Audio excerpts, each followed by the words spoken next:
From the Kiss 92.5 studios in Toronto, Canada. Ladies and gentlemen. This is Roz and Mocha.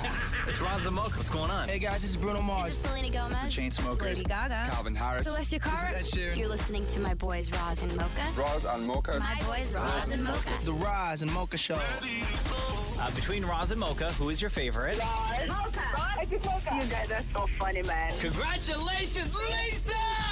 Wow! You just won $1,000. Amazing. Y'all just made my entire morning. Keep it up. You guys are awesome, man. This is the Roz and Mocha Show podcast. Hey, Mocha. Yes, sir. Are you ready? Damn right. Let's do the news. The Roz and Mocha Show podcast. News break. If you were up late last night watching the hockey game, I woke up at one point and I just checked my phone and it wasn't refreshing. Twitter wasn't refreshing anymore because I guess they went past their time of when they updated stuff. So here is the final call of the game with Panthers' Matthew Tkachuk scoring the winning goal inside of the fourth overtime. Oh, what? Hold on. So that's two full games plus an extra period. Yes. Bennett keeps the puck alive. Tkachuk with a shot. He scores! Matthew Tkachuk with 12 and 7/10 seconds remaining in overtime number 4. Oh, my God.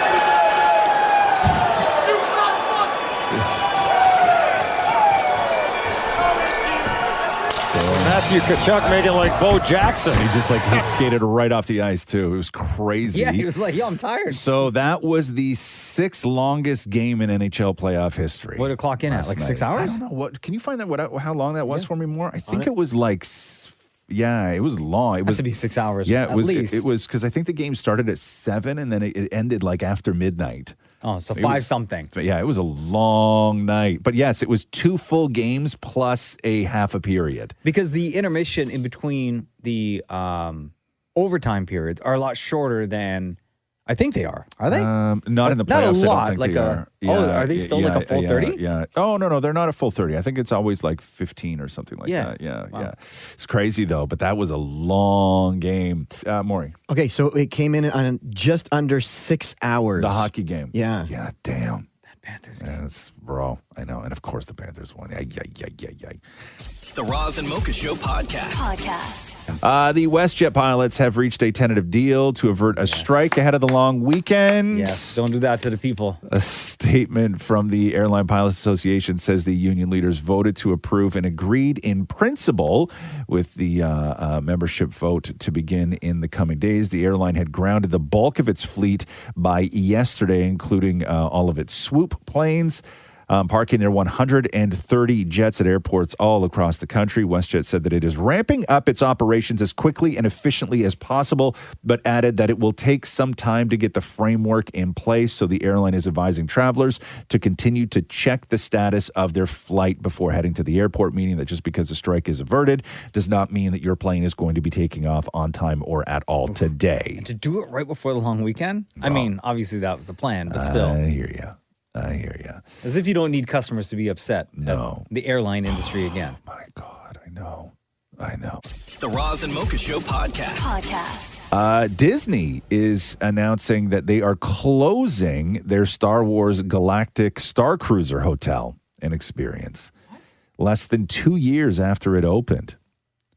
So this is that big giant Star Wars hotel that they built that doesn't have any windows. You're on a Star Cruiser. So you look at your hotel window and pictures look awesome. It's like space and everything else.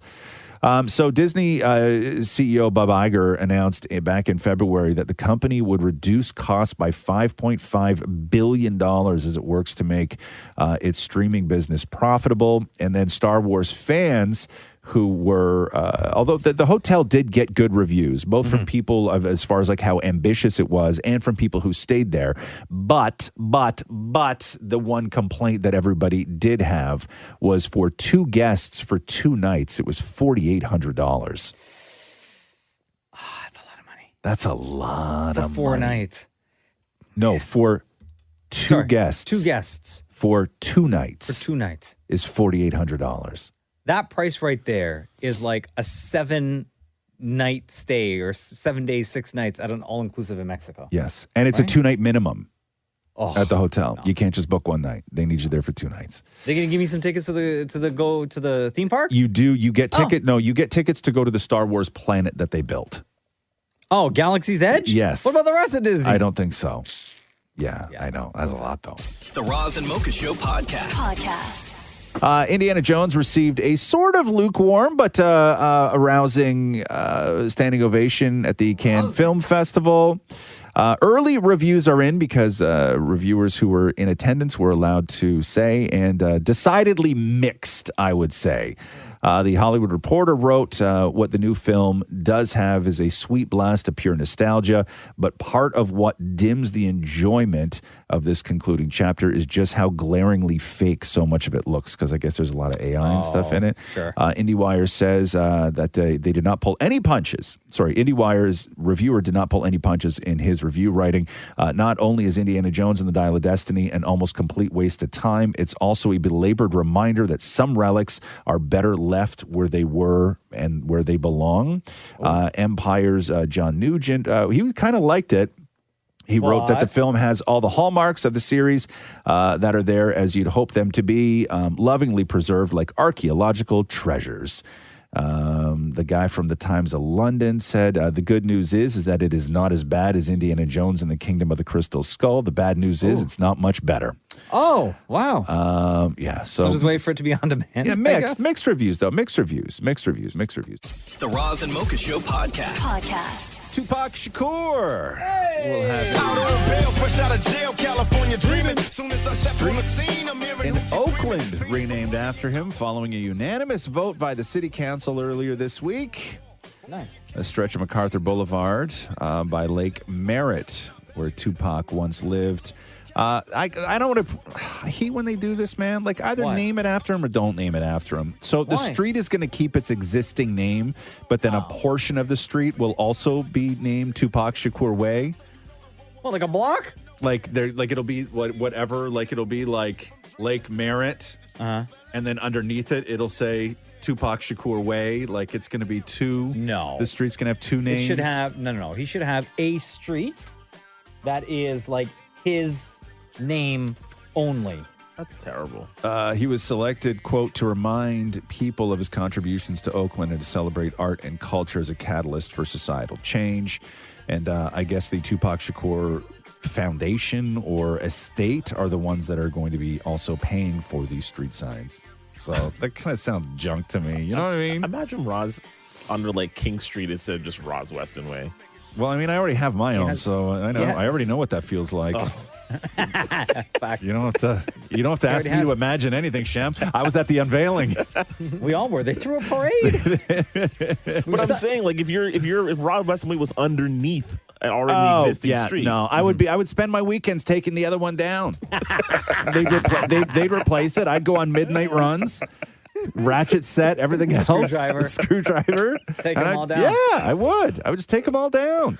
Anyway. That was a fun day when the unveiling of Roz Weston Lane in his hometown of Acton, Ontario. Yeah, it was. We're all there.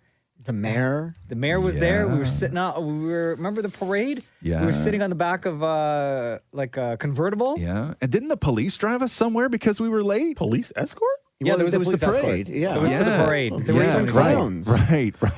Yeah, that's right. Yeah. So we're signing great. autographs, and they set up a table. Yeah. For us. Yeah. To sign autographs for fans. Yes. In the parking lot of Tim Hortons. Yeah, because that's where it is. Yeah, it was great. It was a wonderful day. I had a great time. Nice and sunny. Yeah. Yeah, my kid was super young too. She has no memory of that at all. Was that the last time you were there? No, it was not the last time I was there. The week after. was. Yeah, and then every now and then in the winter, one of the snowplows knocks over the sign, and then they can't fix it till spring. It's all mangled. It's so great. I love it. The Roz and Mocha Show podcast. Oh, let's talk about bed night routines. They asked bedtime routines, I guess. Sorry. They did a poll and they were asking people what sort of like your nighttime routine is. 49% of people always take showers or baths at night. That's a big number to me. No way. I Never. don't. No. 49%. I'm in that percentage. 77% always brush their teeth at night. Yeah. Once in a while. Yeah. Everyone should. I know everyone should, and I mean, most days of the week, no, that's a lie. Yeah. 6% never do. I am in that 6%. Ew, I sometimes do. Yeah, sometimes. So then when do you? In the morning. So your mouth sits there unclean all night? And then if I am at home, sometimes in the afternoon, I will brush as well. Because that was the sort of routine, because I when I was at ET Canada for all those years, I used to brush my teeth right before I went on set, right? So I would do morning and then around like 1 o'clock. Yeah. Right? That's sort of my thing. So even now, if I brush my teeth a second time in the day, it's around mid-afternoon kind of thing. Okay. Just get that fresh. 40% of people's always do a skincare routine at night. Yes. You do? Oh, big one.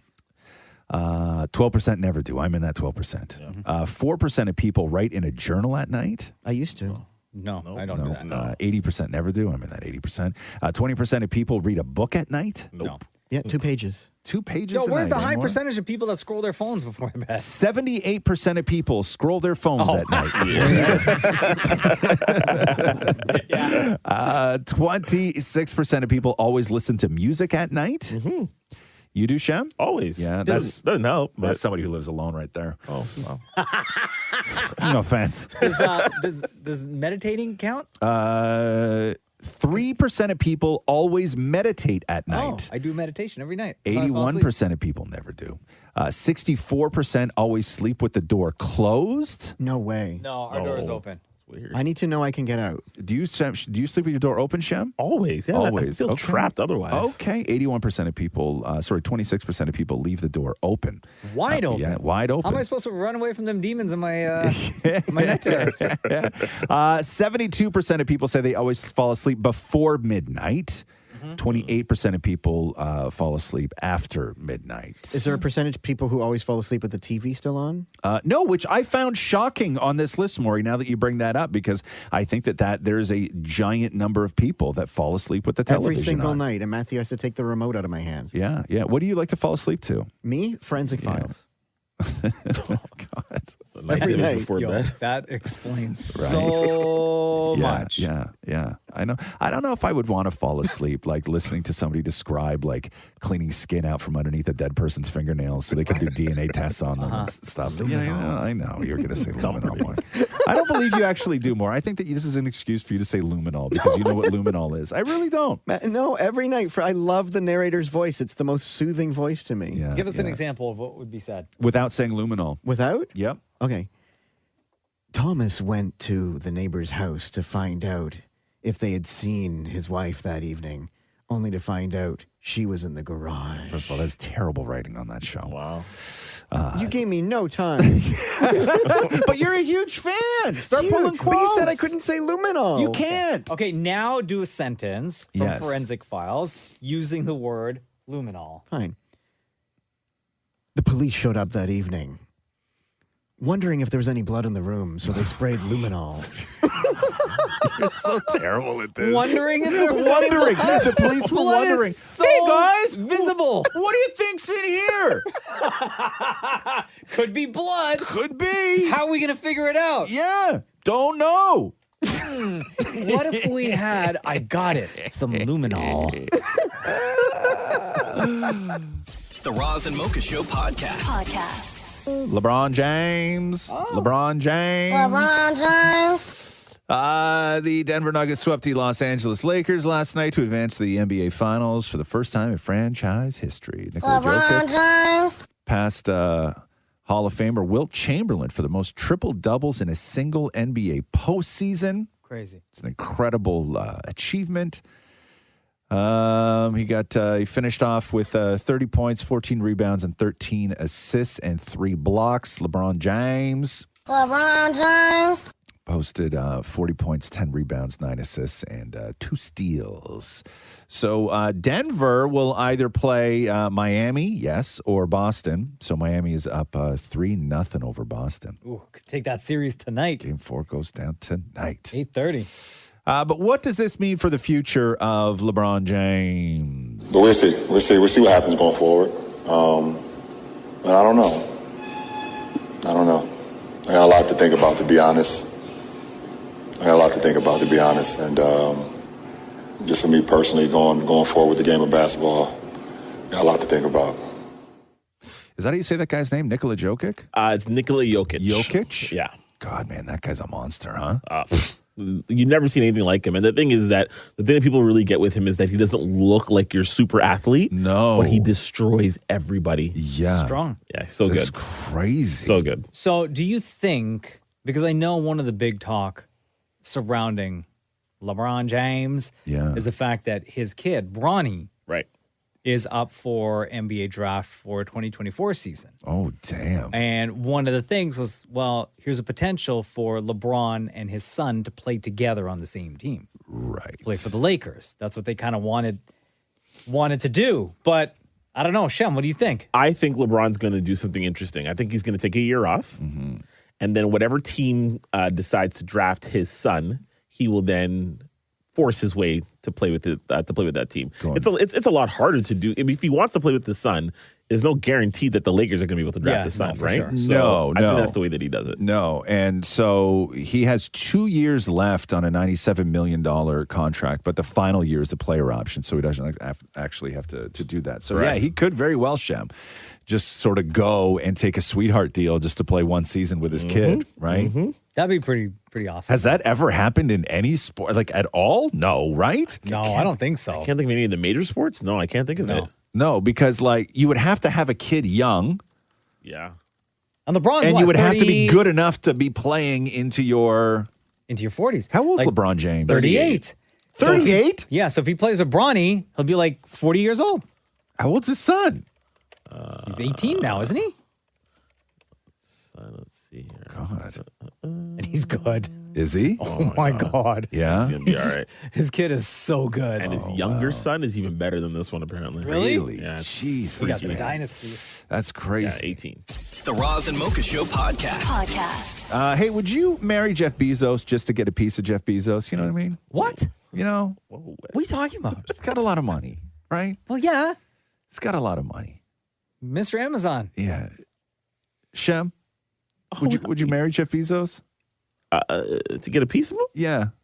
Guaranteed. Like you're guaranteed to walk away. 2 years you got to be married to him though. Oh, and I get what? You get a piece. You get like you get a settlement. You get a like money. So wait, money. Yeah. Oh. Okay, let's say this. Let's say you don't get any of Jeff Bezos' cash. But let's say you get the boat. Okay, because Jeff Bezos just got engaged over the weekend. Lauren Sanchez, south of France, Cannes Film Festival going on, everything else. The ring he got her, according to one expert, 20 carats, $2.5 million. Okay, but the proposal happened. The proposal happened on his boat. Okay, $500 million is what that boat costs. Jeez. So if you walked away with just the boat, Shem, would you be married to him for 2 years? And in a heartbeat. Yeah, and you got to be a good husband too. I'm loyal. You hear me? Okay. Maury, would you leave your husband for Jeff Bezos for 2 years of marriage? Yes. Okay. Wow. So fast. Both of y'all trifling. Do you think he's registered on Amazon? Jesus. No, even if you just got the boat though, right? Like, God, $500 million for the boat. That's worth it. But does it come with a full tank of gas? No, Maury, come on now. You don't worry about stuff like gas when you're Jeff Bezos. $500 million. Just like, let's just say you just get the boat. You can't even touch the cars. You can't touch anything else. You just get the boat. But you still have to pay for your Prime membership. Oh, yeah. He's not. Come on. That's business. He's not throwing that right? in. No. That's business right there. I'll give you the boat, but you still got to pay the membership. $2.5 million for a ring. That's an expensive ring, too. Woo! And I guess that's like, there has to be a cap on what you can do in an engagement ring, right? Because you can't just, like, he could buy bigger, but you can't ask somebody to wear bigger. Like, you can't get, like, you know what I mean? Too heavy. Like, it's too heavy. And it looks ridiculous. Yes. Like, there has to be some sort of cap on size on which you can ask somebody to physically 2.5 wear. million. I guess that's what the cap is. Right. It would have to be the cap because, Bezos isn't going anything less than the cap on what an engagement ring is. 20 carats, $2.5 million, going to engage on a $500 million boat. He probably wanted 21 carats. Too. Right. And they were like, no. It's too heavy. Too big. The Roz and Mocha Show podcast. So I guess Alec Baldwin is being accused of being rude. No. I've heard that before, though. So he was at a restaurant and he was standing at the table talking to somebody he was with. And the server who was dealing with the table says, I'm a sweep leader, which means I basically tell the waiters when to put down the plates, and we have to do it in a certain order. She goes on to say, I was going to feed the head of the table, but that's who Alec was talking to. So I go up to him and I say, I'm sorry, sir, but we're going to have servers walking through the tables here in a minute. She claims that then Alec Baldwin said, so when is it a good time to talk to my friends then?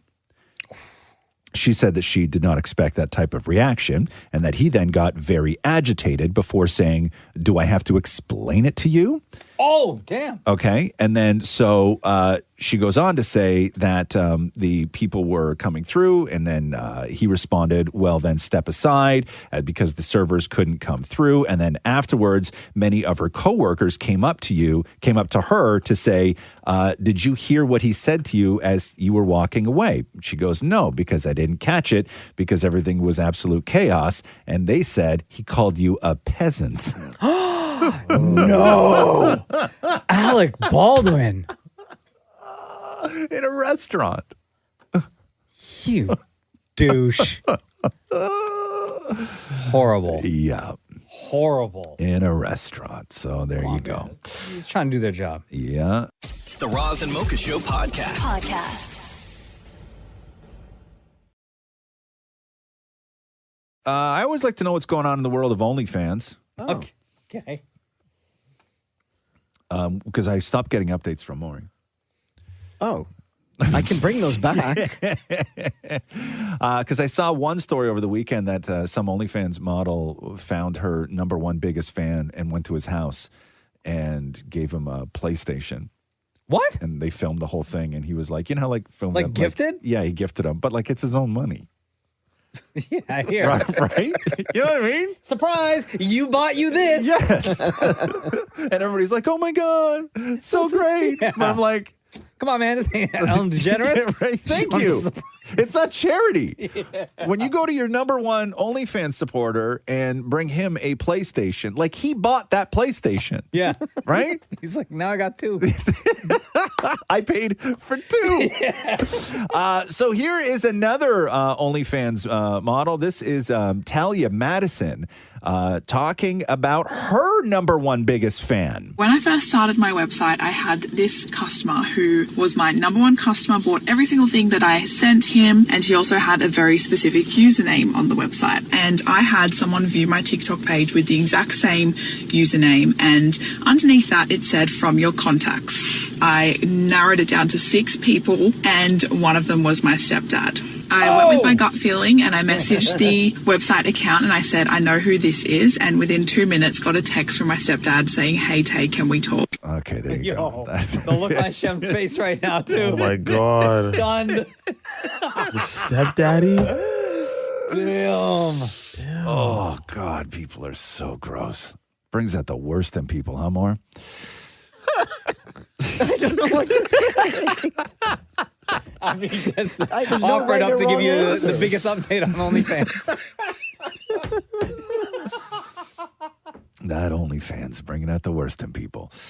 The Roz and Mocha Show podcast. So there's the story with Jamie Foxx is he had that medical episode on set in Georgia shooting that movie. Nobody really knew what it was. The last sort of update came from Kevin Hart, who talked to the family, but he's now in a rehab facility in Chicago that deals with people with brain traumas and strokes and everything else, but still very, very tight-lipped about what the condition was. And Mike Tyson was doing an interview on a podcast because, if you remember, Jamie Foxx was building a movie where he was going to play Mike Tyson. So this comes up, whether he would actually still play. And Mike Tyson, you tell me whether he knows or he's just speculating. Mike, are you following what's going on with Jamie Foxx? He's not feeling well. Something's going on with... Yeah, they said stroke. I have no idea what happened to him. Yeah. Can you pull that up? Yeah, try to pull Fox. We were at a restaurant a couple months ago in L.A., and what was the restaurant, the steak, remember the restaurant in L.A., Anyway, Catch. Yes. And he showed up, looked really good, and then all of a sudden you hear the stories about Jamie Foxx was a Chicago rehab facility. Hey, listen, we can't anticipate our next breath. We don't know when we're going to die. After we leave this, bad stuff could happen. Is he still doing the movie or no? Is he still, because wasn't there like stories of him playing your life? Well, it was a possibility. You know, I don't know what's going to happen now, but, you know, it's a strong possibility. Yeah. He, because, you know, Jamie's closer to my age. So in order to do him, they were going to do what they did with Benjamin Button. Mm-hmm. Oh, you remember that? They were going to make him younger. Make him look younger type of deal. Yeah. I mean, they know how to do that. Scroll down a little bit. Has there been any actual news on what this medical condition is? I mean, Jimmy Foxx is a young, vibrant, healthy guy. And all of a sudden, boom. Listen, if we don't know by now, they don't want us to know. Man, Mike Tyson doesn't know anything, especially when man bringing up Benjamin Button. So we can't use this as an official update, right? No? No. Love you, Mike. Okay. No, yeah, chill on the weed. Okay. So much. So we're saying officially, nothing. we're saying officially Tyson doesn't know. It's right? the closest answer to anything we've ever received. I agree, but when you listen to the rest of that conversation, The Kevin Hart one is the closest. I agree. Well, Kevin Hart said, I don't know. I know, but like I think Tyson is just like all of us, though, right? Mm-hmm. Read an article because the first thing that describes this medical facility that Jamie Foxx is at is that they deal with people who have had severe strokes. So I'm guessing Tyson just read a headline and, like all of us, is like, I guess he had a stroke, right? Like there's He no was way. told a headline. Yes, right. Okay. He was told by a friend. You know, sometimes on articles when it says "listen to this article," right? It was going to do a Benjamin Button type thing. The Roz and Mocha Show podcast. Kim Kardashian appearing on the On Purpose with Jay Shetty podcast, talking about parenting because she's got those 4 kids, right? And you always assume that, you know, she's got all the help in the world, everything else, but I sort of like get this sense that she's probably way more hands-on and in it than what a lot of people may think, because her sort of response to parenting is, I don't know if organic is the right word, but you sort of can't fake this. So here's Kim. I'd say parenting is the thing that has taught me the most about myself. It has been the most challenging thing. There are nights I cry myself to sleep, like what just happened, you know, with all the moods and the personalities, and sometimes they're fighting and there's no one there. Like it's me to play good cop and bad cop. So like that is definitely a challenge when, you know, something I'm working on is being a little bit firmer, you know. There's nothing that can prepare you. Any person that says, oh, we're waiting to have X amount of money in the bank. Oh, we're waiting to have a home before we have kids. Oh, I'm waiting for this job to come in before we have kids. I don't care how long you wait. I don't care what you're waiting for. You are never prepared, but you will figure it out. And it will make you so proud of yourself that you figured it out and that you got through the day. And sometimes it's nights where it's just, we are going hour by hour to see if we're going to survive. She almost said at the beginning of that, and there's no one here to help, right? Meaning Kanye, right? She almost, and then she stopped herself. Like she almost said when she said, I have to play good cop and bad cop because there's no one, right? Yeah. Almost. It was implied. Oh, it was very much implied. It's a good interview, though, if you're a fan of Kim. The Roz and Mocha Show podcast. Dua Lipa. So I just watched the new sort of trailer for the Barbie movie. Yeah. It looks really fun. Oh, Man. it's going to be so good. Oh, it looks so stupid, but it looks great. So what I didn't know is that Dua Lipa, 2 things. One, she revealed that she has a song on the soundtrack, but also she's going to be making an appearance in the film, because you remember when John Cena said that he was in the Barbie movie? Yeah, he's a merman. Yeah, so Dua Lipa is a mermaid. Oh, yeah? Yeah, so they just Nice. got a whole bunch of mermen and mermaids. Love it. Here's the new track from Dua Lipa.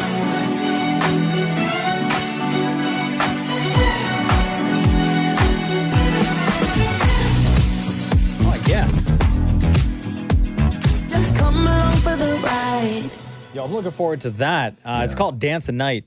New song from Dua Lipa. It's out on Friday. Sounds good, huh? Yeah, it's like a very disco Dua Lipa style and fits the mood of the Barbie movie. Yeah, I great. completely Love agree. Completely agree. The Roz and Mocha Show podcast. Ryan Coogler is much younger than I thought he was. It's Ryan Coogler's birthday today. Ryan Coogler, I always assume it was just like when everybody was like, director of Black Panther. yeah, like you think that when people get to that level, they're like of a certain age, and you especially when you start looking at the body of work that Ryan Coogler has done. Ryan Coogler is how old, Mocha? Ryan Coogler, Wakanda Forever. Wakanda Forever. Creed franchise. Ryan Coogler is 32 years old. 32? I don't understand why you're getting so upset. 32. When you just asked me a question and all I'm doing is answering. 32. So hold on here. When did Creed come out? Like 10 years ago. So you think he was 22 and directed a studio franchise? 2015 is when Creed came out. There, 2015. How many years ago is that? That's 8 years ago. 8 years ago. Go ahead. So you think he was, how old is that now? 30, 12, 24? Sure. Please, Mocha. No, Ryan Coogler is 30. Why are you so mad? Because you're not good at this game sometimes. Ryan Coogler's 37. 37 I was off years by old. 5 years. Yeah, that's a lot. Now I'm angry. Okay. How old's Jewel? Jewel, 28 years old. Shut up with this. She's been around for like 30 years. 32 years old. You're terrible at this game. Okay, no. Honestly, Jewel is 48 years old. 49. How old's Ken Jennings? 32 Jeopardy years champ. I hate you. Ken Jennings is 53. Sorry. What? He's also is- 49. Okay. How old is Drew Carey? Drew Carey. How old is Drew Carey? Drew Carey is 58 years old. Drew Carey. Shem, how old's Drew Carey? Oh, do you know already? No. I'm going to go 60.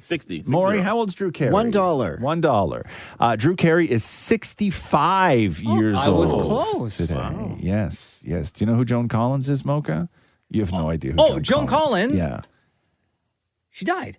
Oh, wait, no. It wouldn't be her birthday then. Okay. Who am I thinking of? The with the loud voice and the blonde hair. Rivers is probably who you're Joan thinking of. Rivers? Oh, yeah. Sorry. Okay. Joan Collins. Yes. How old is Joan Collins? 32. You might know Joan Collins because there may have been a Joan Collins book lying around the house you grew up in if your mom was into that kind of stuff. Oh, like soap opera, right? Soap opera? Joan Collins? Is that No, what I she's know an her? author. Oh. Yeah. Was she on a soap opera? Yep, she totally was. What was she on? Oh gosh. Dynasty or something? No. No. Days of Our Lives or All My Children? Is that the lady with the black hair? That's Susan Lucci. God, why do I know that? Joan Collins is 77 years old. Joan Collins looks like Shem's She was type, on though. Dynasty. She was on Dynasty. Yo, I was right then. Yeah, I said you were. Dynasty. Yeah. Okay, She was like my 77 type? years old. Oh, she was married to, hold on. Mr. Collins. No. On the show. Was it Blake Carrington or something? Wait, you watched Dynasty? My mom did. Hold on a second here. That's the bigger Am I right, headline. though? Is she 77? No. Oh, She's 90. Hey. good for her. So I said Shem's type. Okay, hold on here. Joan Collins, Dynasty. God, I guess I wouldn't even say moms. There's grandmas right now screaming at their radios. Okay, Joan Sorry. Collins, Dynasty. They always are screaming at something. That's like you, dog. Married. Okay, hold on here. Joan Collins, Dynasty. Oh no, she was the evil one on Dynasty. So she was Alexis Carrington. Alexis Colby, and then became, I believe, Alexis Carrington after she married oil tycoon Blake Carrington, who was played by John Forsythe. Come on, man. Yes. How does Mocha not know a lot about things but knows about this? Don't mess with me on my Dynasty knowledge. Okay, so now my next question is, how old is Mocha? Because Dynasty started in 1981. It was taught to us in history class. The Roz and Mocha Show podcast. The Gap is seeking $2 million from Kanye West in order to cover costs that may incur in a lawsuit that was launched against them. So I guess what happened, this isn't about like their clothing deal. So what happened was the Gap rented commercial space in California. And part of their agreement with the landlord was that they weren't allowed to make any sort of alterations to the space or the building without like absolute written consent from the landlords. And I guess they gave Kanye the reins to launch his storefront, and Kanye just went in and made all sorts of changes to this building that the Gap didn't own. Right? And on the outside. Wasn't it like an art installation? Yeah, like he did all this There was stuff. there's some billboard that he put up that people were like clowning him for. Yeah, so the property managers sued the Gap for $1.5 million, and then the Gap turned around and sued Kanye for $2 million, being like, "We are not on the hook for this crazy person." Yeah. So that's a whole brand new lawsuit with that. I wonder how many lawsuits he has filed against him right now. I don't even know. Like, how many times a day are his lawyers just going through paperwork for multiple lawsuits? Oh, just like deferring. Like, I don't even know. Like Everybody is suing. Like, he's got lawsuits on everything. Like everything. Like his wife. Could you imagine I'm being sure, right? like the lawyer or the lawyer team that is just assigned to Kanye? Your entire day is all Kanye problems. Like, you don't have any other clients. Your only client is the business of Kanye. Yeah. But you must love that, though. You got to love that, though. You're getting paid, right? You're getting paid no matter what. But it just I seems like guarantee it's you, so I exhausting. guarantee you, though, that if you're Kanye's lawyer, Kanye's not your only client. Oh. You have It's one of those big Hollywood teams. Yeah, massive. And they push things, right? Like They just know how to do it, how to work the system. Nobody's going to court. Nobody's going to do anything. It's like just like how do you settle? Like that's all his lawyers are doing, right? Crazy though. But yeah, just everybody sues him. Everybody's suing him. And his answer is probably just take it out from bank account number whatever. Yeah. 1 through 80. Right? But yeah, his lawyer's fees, oh, God, I don't even want to know what Kanye West pays in lawyers. Between all the custody stuff with Kim. I'm sure he has all the Adidas stuff. One bank account strictly for lawyers. All the records. Oh, I'm sure. I read over the weekend that Adidas is going to sell the leftover Yeezys. Like, Yeah. you could buy them and all the money's going to go somewhere. They were talking about doing a charity thing for it because they have like billions of dollars in Yeezys. But the problem is they couldn't do this at the time because Kanye had all the anti-Semitism stuff going on.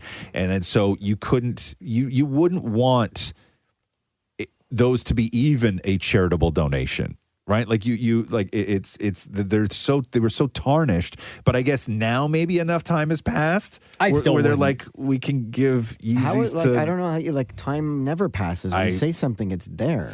Well, now you talk to a lot of people who have come back from worse than what Kanye's come back from, right? Like, maybe I buy a pair of Yeezys, but only wear them around the house. Like slippers? Yeah? I think maybe that's it. But I don't think you're wrong. I think if Adidas said, hey, listen, we're going to get rid of this Yeezy backlog that we have, it is going to be a one-day sale. We have 400,000 units, and we plan on making $3 billion off them. By the end of Saturday, they would have made $3 billion. Right? Like, no question. And everybody would be like, no, what if I just wear them around the house? Like, I'm not showing support, right? I got a bad back. I hear they're comfy. Right? I've tried everything else. They give great arch support. Yeah. I'm not doing this because I don't even, Kanye, what's this, Kanye West? No, I've never heard of him. I don't even. My doctor said get these, guys. Okay? I got the note. Right? Everybody would be showing up with a Yeezy doctor's note. But anyway, and then quickly, I don't know how reputable this is, but apparently Katy Perry is looking to leave American Idol because the report says that she's unhappy with the way that she was edited and that they have turned her into the mean judge. If you remember when she sort of mom shamed that 25-year-old who had the 3 kids and she made the too much time on your back comment. Yeah. And then, everyone went in. And then when Katy was doing the live show, she got booed because of something she said, and then I guess she doesn't like the editing. But who knows about any of that? I don't even know. Do we have time for a quick Jonas story? Yes, please. So Joe Jonas, I didn't know this. He was on with Dax Shepard on the Armchair Expert, and he was talking about the losing out on a job to his brother and how competitive they are and how he actually like burst into tears over it. I remember, and I don't even know if you know this, some more tea that hasn't been spilled. Oh my God. Exclusive after exclusive. And it was at the most picturesque setting. It was at the Fleetwood Mac show at MSG. And as they're playing Landslide, I found out that he was going to be a judge on The Voice. And I was so jealous. I cried my eyes out to Landslide. But it was Landslide. Well, yeah. How could you not cry? So bittersweet, It was probably. bittersweet. Of course, because I'm super happy for him. Yes. But I'm also like bummed because like, what the You wanted it, yes. Oh, they Damn. both applied for the same job. Yeah, I know. That's awkward, huh? Damn.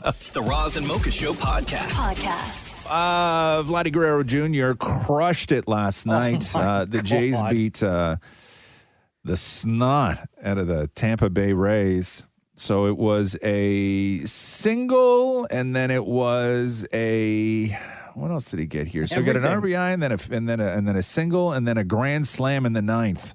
He doesn't want. Yeah, he wants to smile a different way, and he launches this one to left field. Grand slam, Vladdy. 8th home run. Yeah, Vladdy struck out in the 8th inning against Riley. Damn. 20-1 was the final score. Bro, But like, that's like when you're playing a video game and you put it on the most basic mode. dude, Easy. it's such a bad look. It's such a bad look. They were on a 5-game losing streak. And you know when you were like doing really bad in school, right? And then Always, you every would day. and then you would just get yelled at, and then you'd like do really well on one thing, and it showed potential. It was the worst thing you could do. It was the worst thing you could do. Yeah. Like, don't do 20 in one game. Like spread it out. Spread it out. Give me Over the 3 series. games worth of 20. Didn't they lose the last 5? Yes. Roger said yes. Yes. Don't do a 20-1 win. Also, Do it again. when did Tampa Bay become the Rays and not the Devil Rays? Is that when they turned it all around? Remember that? Like forever ago. Are they not still the devil? No, they're just the Rays. No, I think it was because I think what happened Guys, was come on. shut up. I think because I think what happened was they were a bottom feeding team. Like they were always like the last team in the league, and then I think that they changed it from Devil Rays to the Rays, and then they started winning. It's 2007. Right? What was their record? What was their record before the name 2007. change? I'm telling you. Because I remember there was a thing where they said no team with 4 words in their name is ever going to win anything. I guarantee you that's the year that they turned it around. I think that's the story. Is they got rid of the devil. They exorcised the devil, Shem. Right? Hallelujah, man. I think you, bro. that's what happened. I think Let's that see they here. got the devil out of the team, and then the team started winning. Florida, Bible Belt. Wow. Well, you might be right here. In 2007, when they changed the name, they were 66 and 96. The very next year, 97 and 65. Thank you. Thank you. Because they had the devil in them. And they were in the World Series that year. Thank you. Because they had the devil in them. Right? They should go back to that, I think. The Roz and Mocha Show podcast.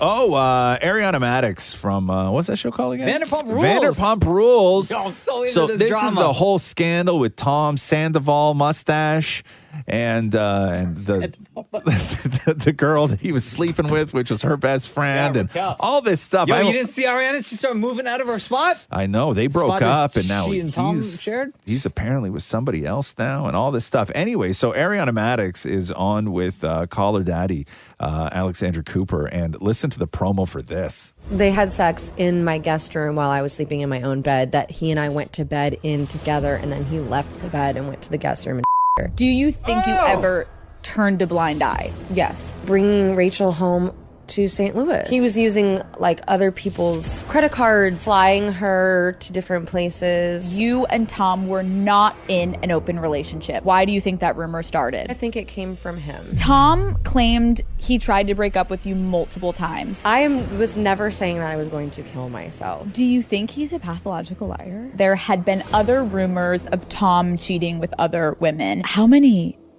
people do you think? I've learned some things even after filming the reunion. There were numerous comments from castmates. I do love Katie and I do love Lala, but those were people who were not really in our inner circle, like whatsoever. Lisa knew the whole time. Raquel's pregnant. I know you were in love, Ariana, but like the band's not great. People are like, oh, you lose him how you got him. I didn't lose him. He lost me. Damn. So anyway, Yo, I'm going to listen to that podcast as soon as it comes out. That's all happening, huh? It's crazy. The Roz and Mocha Show podcast.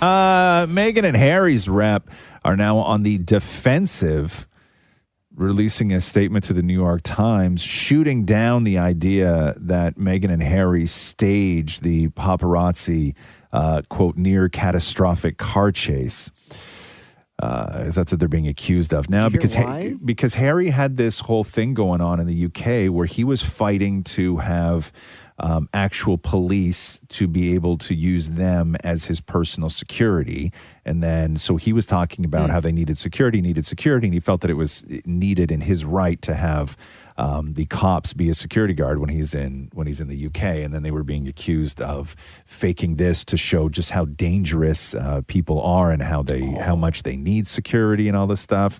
What were you saying, Maura? Okay, that's a little bit more believable than what I read. Which was? They couldn't afford the hotel, so they staged this so that they could leave and not stay at the hotel because they couldn't afford it. No, they were staying at a friend's. They were staying at a private residence. Apparently it's they couldn't afford the hotel. Couldn't afford the hotel? Yeah. I don't know what you're reading, man. But anyway, it's either one of the two. But their rep says, respectfully, considering the Duke's family history, one would have to think nothing of the couple or anybody associated with them to believe this was any sort of PR stunt. Quite frankly, I think that's abhorrent, the rep said. So coming out, I know everybody uses that word. It's such a terrible word to even say, abhorrent. But anyway, so according to them, it was not staged. The Roz and Mocha Show podcast. Researchers working with the European Society of Cardiology report that patients with especially long whats are less likely to develop heart failure following a heart attack. I ain't getting no heart failure then. Patients with especially long whats. Fingers. Incorrect. Nose. Incorrect. Hair. Patience. Okay, researchers working with the European Society of Cardiology report that patients with especially strong, long what? Toes. Incorrect. Torso. Incorrect. Lungs. Legs. Oh, legs. Why? Why legs? Oh, yeah, you can have long. Myocardial infractions, or AKA heart attack, is actually the most common cause of heart failure, with roughly 6 to 9% of heart attack patients going on to develop a form of heart failure. Prior studies, meanwhile, reveal that having strong quadriceps has an association with a lower risk of death among patients with coronary artery disease. That's right. Won that race last week. Some strong legs. Yep. My quad, not so much. Maury's got that walker's legs, huh, Maury? Yeah, no, I have other problems with my heart, but not my legs. Oh, was it broken? No, Oh. no. Oh. Fatty? Yes. Oh, you got a fatty heart? Like I can feel the blood going through my ventricles. Like you're rotting on the inside? Yeah. Yeah? The blood's supposed to go through your heart. But I don't know if you're supposed to feel it. Like, do you feel like it's struggling to go through? Sometimes I have like a fatty corpuscle. Yeah, and you can feel it like a pop. Yeah. Yeah. Damn. You shouldn't feel pops inside your chest. That's not a good thing, man. Probably go to the doctor. So I force a burp and we're good. Oh. It's a heartburn. That's what you got. Yeah, you got heartburn from all that garbage you've been eating, man. Whatever. You look good today. Thank you so much. The Roz and Mocha Show podcast. The Idol. This is the Sam Levinson weekend show with Lily Rose Depp that is debuting on HBO. And during the press conferences at the Cannes Film Festival, a lot of talk about Britney came up because Britney specifically mentioned in the show, and then in the trailer for the show, one of the promos, they play this. When was the last truly nasty, bad pop girl?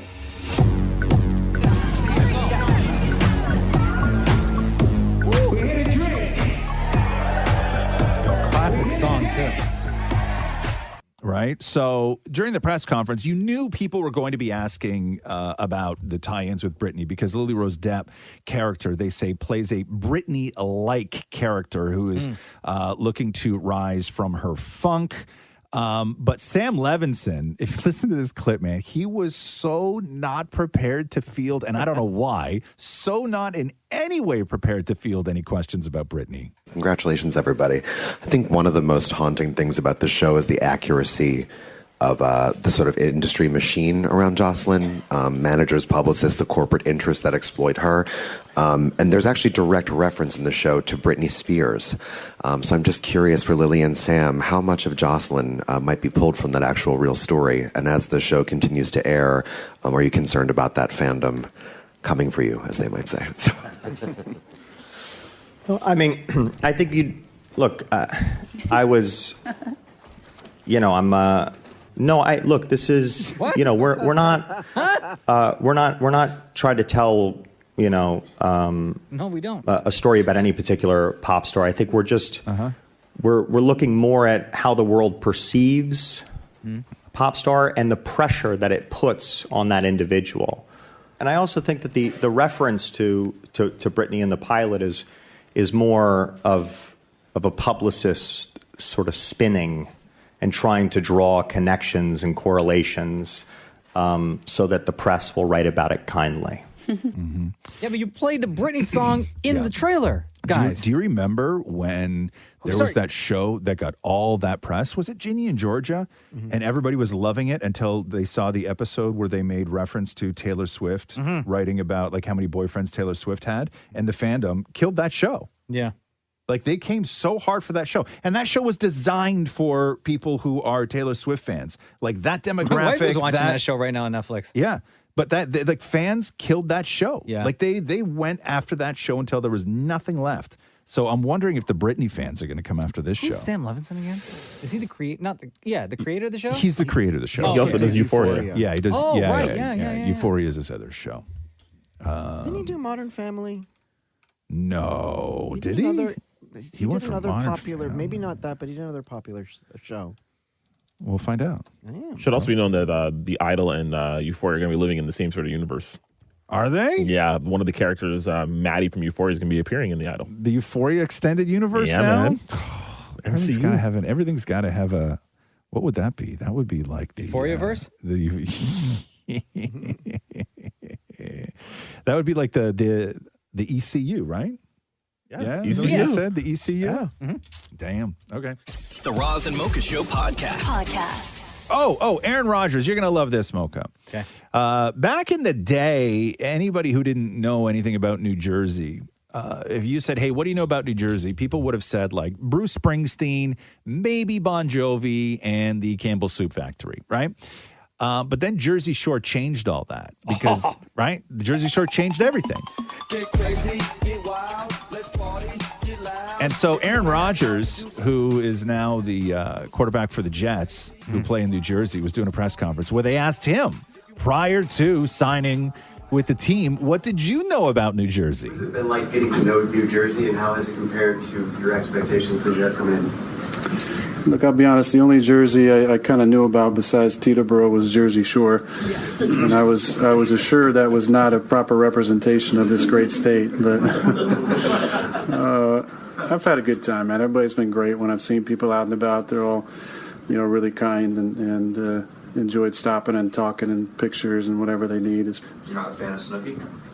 No, I'm not saying I'm not a fan. I'm just that was the only lens I saw, the Jersey through. And I was walking out to practice today, and we, the media are here always doing little videos and different things. And the video was some do your best Jersey Shore impression, and I just kind of laughed to it. And then CJ Uzama was walking next to me, and he said he never watched the show. I said, how can you not watch the show? One of the greatest shows back when MTV used to actually have content on it. Yes, it's phenomenal. But I'm a fan of all of them. I actually went to Pauly D set back in Vegas, and so did I. Back when I used to go there a few times a year, back in 2011 or something. So yeah, isn't that great? Me and Aaron Rodgers could be best friends. Although Snooki don't want you. She has a specific type. I want to marry Guido. My ultimate dream is to move to Jersey, find a nice, juiced, hot, tan guy, and live my life. And she did. His name's Gianni, and they got some beautiful children. Right? The Roz and Mocha Show podcast. And I have not seen in my life one single frame of Vanderpump Rules, but these clips from this reunion special are like... Girl, are you not into the drama? Girl. I was going to say off the chain. Do people still say off the chain? Absolutely not. Yeah? No, they don't. Yeah. Right? Oh, my bad. Yeah. They do. Hey, somebody said to me the other day, they were like, hey, if you do this, you're Gucci. What does that mean, Gucci? Oh, my God. What does that mean? Can you find a way to put it into the news? No. Please? What does that mean? Is it good? Means like you're good? Because I may start using it. I kind of liked it. Please don't. Please do. Yeah. No, then he's going to I ruin might. it for No, I everyone. think I might. If you use it in the news, Yeah, I might. I think you should find a way. I might. Yeah. I'm going to test it out. Okay, Right? Please. But what does it mean, though? What does it mean, though? You got to tell me what it means because I don't want to say something that's We'll inappropriate. tell you after you no, use boy, it. you don't even I know. promise it's not offensive. Go Okay, ahead and use but it. what does it mean, though? Does it mean like I'm good? Like I need context for it? It means, yeah? it means it's off the chain. Yeah, it means, okay, cool. Yeah, I like that. Okay. All right. Was it like you would say the Vanderpump Rules reunion last night was Gucci? Yeah, listen, Off don't the you, chain. don't, listen, I know what I'm doing. Don't you worry about me. I'm Gucci over here, okay? By the way, and that is Great a job. and that is a current word too. Thank you. Gucci? Yeah? All right. Don't you worry about it. I got it. I got it all taken care of. So, oh my God. So this Tom Sandoval guy really got himself into it. So the dynamic of the reunion special was the affair between Tom and Raquel over his 9-year relationship with Ariana. But I guess there's a restraining order, so Raquel couldn't be there. She had to like watch the show from like another room. No, she was in the parking lot in a trailer. Is that where she was? Yeah. Okay, so when you hear these clips, it's going to sound like it goes from like live to somebody watching on television because they keep cutting to Raquel, who is watching the reunion on television. But this is Tom just trying to be like a little bit sympathetic, and he gets roasted. Sandoval, before we dive in, is there anything you want to say to Ariana or the group at large? I just want to thank everybody for being. Pull yourself together, man. This isn't a You're not Oscar. a victim. You're not at the Oscar. Knock it off. You're not at the It's a Academy sad Awards. sack act is bullshit. I'm not a victim. Knock it off. Right. Okay, well, let him speak. Yeah. James, here's the deal. Be a man, mate. Be a man. Put yourself together. Crocodile tears. Tom, I just want to say that I appreciate everybody for being there for Ariana. No matter what was going on in our relationship, she didn't deserve it. Nobody deserves to have that happen. Nothing happened. You did it.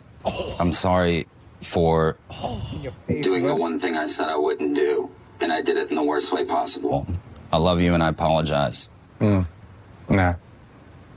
That didn't hit for me. I didn't even listen. Ariana, what have the conversations been like between you and Tom? He is victim blamed me 100% of the way.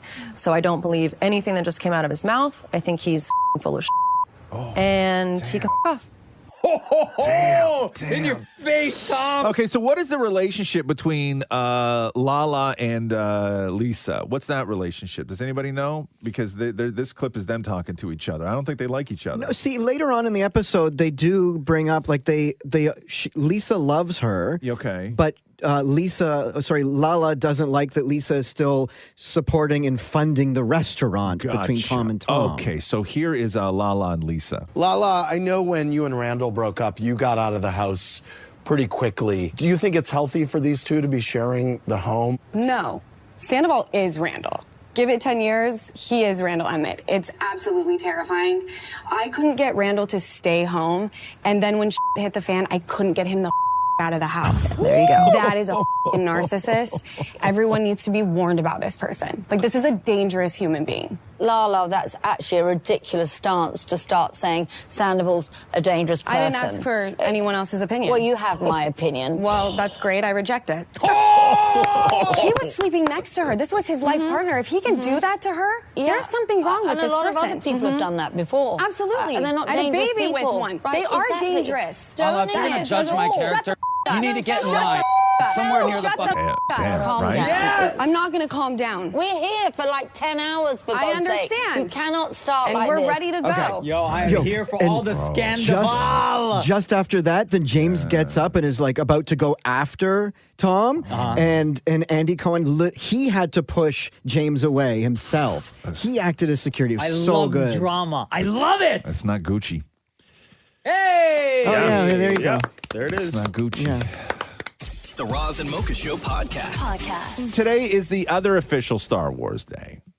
The other official? Yes. So a lot of people say May the 4th is Star Wars Day, but today, because 46 years ago in 1977, Star Wars A New Hope was released in theaters.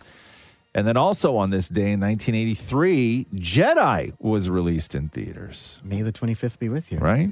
See? Revenge of the 25th. Huh? Was it planned that way, you think? Like they knew it was the anniversary? What do you mean? When they released on the 25th? Yeah, I guess. Or it just so happened that the calendar lined up that way. I don't know, because there's a movie missing in there. Like Empire wasn't released in that same schedule, right? So 1977, where were you when Star Wars was released, Mocha? Not alive. Not around. No, huh? Okay. Vern's balls, huh? Oh my God. I was going to say that. I was going to say that. But I didn't think it would get the reaction. So I'm glad you said it. Yeah, don't worry about me. I'm Gucci. The Roz and Mocha Show podcast. Kim Kardashian blasting Kanye West, which she has not really done on the show before. And so there's a bunch of clips from, I guess, what is it, the new season coming up? Is that the first episode's out? First episode. So this, I'm guessing, was all happening during that period where, remember when Kanye was just putting all of Kim's texts on Twitter? Like they're back and forth, like talking about the kids and stuff like this. So she finally opens up on the show, and here's a little bit of Kim during that whole period. And the one that was supposed to protect me and still does interviews saying they will be my forever protector is the one that is hurting me the most. He was the one that started a rumor that said I was hooking up with Drake, having an affair. Our whole marriage, she accused me of that publicly. So the person that's supposed to protect me the most publicly would accuse me of having an affair throughout our whole marriage. I really can't wrap my head around how he thinks he is a protector. You know, sometimes Kanye will say to me, can I have approval over what you say about me on your show? And I'll say, well, you just talked about me in this song, this interview, and you didn't ask my permission. And I never say anything bad. I never say anything negative. If I say I'm exhausted, I feel guilty about that. I am exhausted. For once, can everyone just get their together around me so I can lose it just once? I just want to lose it once. I want to have a bad day, and I can't. Like, I can't even be overwhelmed and have a bad day because no one else has their together. Oh, damn. Right? Yeah, I'm with you, Shan. Good for her, man. Kanye's a... Yeah. Good for Kim. I agree. But that was like real, man. Like, oof. On Team that Kim hurts. all day. That hurts. The Roz and Mocha Show podcast. So the guy who directed The Flash, Andy Muschietti, the new Flash movie coming out. So he does an interview where in the interview, he drops like a massive spoiler. What do you mean? Like as far as the cameos go, because we know like the cameos that have already been announced, right? Michael Keaton. Yes. As original Batman. Yes. Also, Ben Affleck. Ben Affleck. Yeah. Right? Well, because they're both in the trailer, right? Yes. So we know Supergirl is in it. Yeah. We know. So we know all that. Do you want me to tell you who one of the cameos is? Aquaman. No. I got it. Yeah. Gal Gadot as Wonder Woman. No. Because she's not Wonder Woman anymore. No. With the... Way more out there. And like way out there. Dean Cain. No. As another... Farther. I'm going to say spoiler alert right now because I'm going to tell you. So if you don't want to know who the big cameo is that is no longer a secret in the Flash movie, Henry Cavill? I'm going to tell you. Farther. Oh! The Rock is Black Adam because of all that drama. Farther. Way farther. God, just tell me. I don't know. So 25 years ago, there was a Superman movie that Tim Burton was trying to make that Kevin Smith wrote where Nicolas Cage was going to be Superman, and they actually made a documentary about it because he had this like weirdo suit and everything else. I remember the photo. Yes. It's famous. Yes. Nicolas Cage is Superman. Yes. In The Flash? Yes. No. Yes. No. Yes. What? Yeah. Yeah. Yeah. Apparently. Do you think he's trolling? I don't know. I don't think so. Why would you say that though? Right? Like, why would you say that? Yeah. I don't know. It could be a troll. Might not be.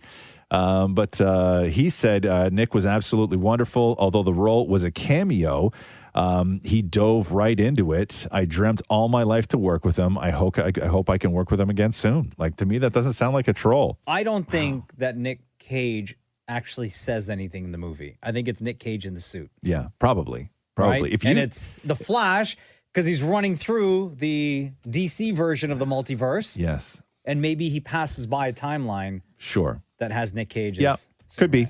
And it could be like a quick 1 second Yeah. thing. Could be. That could be it. The Roz and Mocha Show podcast. The Idol on HBO is so far HBO's lowest rated series ever. This was after it debuted at Cannes by critics. So the guy from Rolling Stone called it the double dose the festival screened because they screened 2 episodes at Cannes. So he said the double dose the festival screened felt nasty, brutish, much longer than it is, and way, way worse than you've had anticipated. Wow. So because Succession's going off the air on Sunday, right? That's the finale. And so The Idol is supposed to take over the Sunday slot and be the new sort of big show on HBO. And people are like ravaging it. They hate it. Ravaging it. People like just calling it nothing more than super softcore porn. And yeah, so I mean, I'm still going to watch it. I would bet So, you start using all those words, I'm Gucci, you know? The Roz and Mocha Show podcast. Tina Turner passed away in her home in Switzerland after a long illness, according to her rep. They say with her, the world loses a music legend and role model.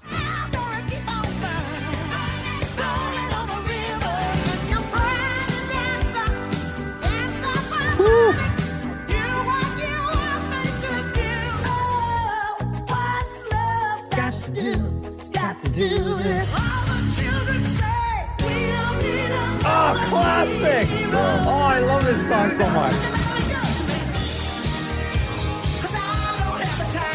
Oh, man. R.I.P. Tina. R.I.P. Tina. They go on to say, with her music and her inexhaustible vitality, Tina Turner thrilled millions of fans and inspired many artists of subsequent genres. That is true. Tina also said that up until very recently, in one of the last people to talk to her, that she said that she still had a crush on Mick Jagger. Mick Jagger said, "I'm so saddened by the passing of my wonderful friend, Tina Turner. She was truly an enormously talented performer and singer. She was inspiring, warm, funny, and generous. She helped me so much when I was young, and I will never forget her." Kelly Clarkson yesterday was doing an interview, and on the news had just broke that Tina Turner passed away. Here's Kelly Clarkson. I just heard the breaking news too. What a huge loss, but also what a huge blessing, man, to have her as a pioneer for all of us women, especially in music. I just remember as a little girl looking up to her, and she was more than just like a great singer. She was like rock and roll. It was okay to be like fun and rock and roll and not neat. Tina, Alanis Morissette, Bonnie Raitt, Annie Lennox, like all these women, those were like at the forefront for me, like breaking ground as in like what a woman meant in the industry, what people were limiting us to and what we were really capable of, right? So Tina was one of those pioneers for people my generation especially. So it's a huge loss for not only like the music community, but also just for humans, you know? In 1993, Angela Bassett starred as Tina Turner in the biopic What's Love Got to Do With It. Still love that movie a lot. Angela Bassett says, how do we say farewell to a woman who owned her pain and trauma and used it as a means to help change the world through her courage in telling her story, her commitment to stay the course in her life no matter the sacrifice, and her determination to carve out a space in rock and roll for herself and for others who look like her. Tina Turner showed others who lived in fear what a beautiful beautiful future filled with love, compassion, and freedom should look like. They also did the Broadway musical called Tina, the Tina Turner Story. This was in 2001. And Dammit Morey caught up with the young star, 14-year-old Skye Turner, who was actually on stage in 2009 when Tina Turner made one of her last public appearances. You got to perform in front of her. You got to meet her. I can't imagine a more special experience than that. What was that like for you?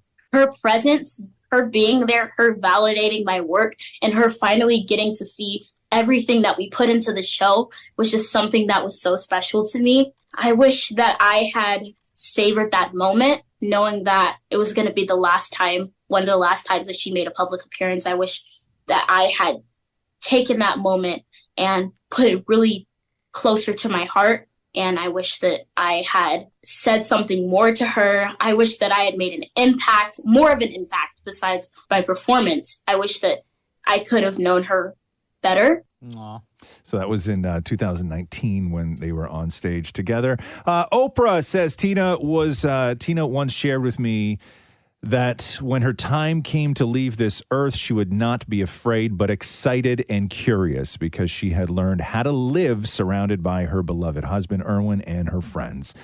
This was a clip of an interview that Tina had done with Oprah where Tina was discussing not performing anymore and how much she exactly would not miss not performing anymore. No one ever knew on stage how much I really was tired of singing and dancing. It's work. It's something when you do all of your life, every night, that's all you do. Everyone is having a good time. You're up there working. It just was years and years of work. And if I ever go back for any reason in any way, no one ever wants to see Tina do performance any other way than that. So I don't think they would accept me standing in a wonderful gown singing. That's not me. Have you ever seen Tina live? Yes, I saw her incredible. in her last show, and it was incredible.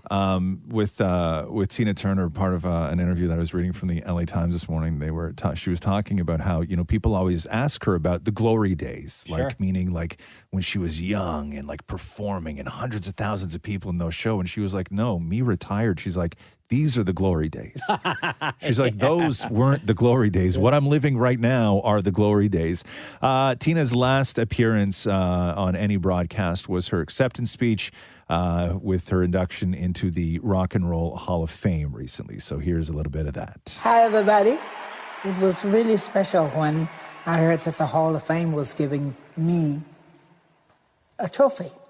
If they're still giving me awards at 81, I must have done something right. Yeah, this is mine. Only, I don't curve you now. I'm very happy to have this and to have achieved this Rock and Roll Hall of Fame. It's great. Thank you. We lost a legend right there. Beautiful. R.I.P. Tina Turner. Thanks for listening to the Roz and Mocha Show podcast. Catch the guys live Weekday mornings from 6 to 10 on Kiss 92.5. KISS925.com. Or download the Kiss 92.5 app.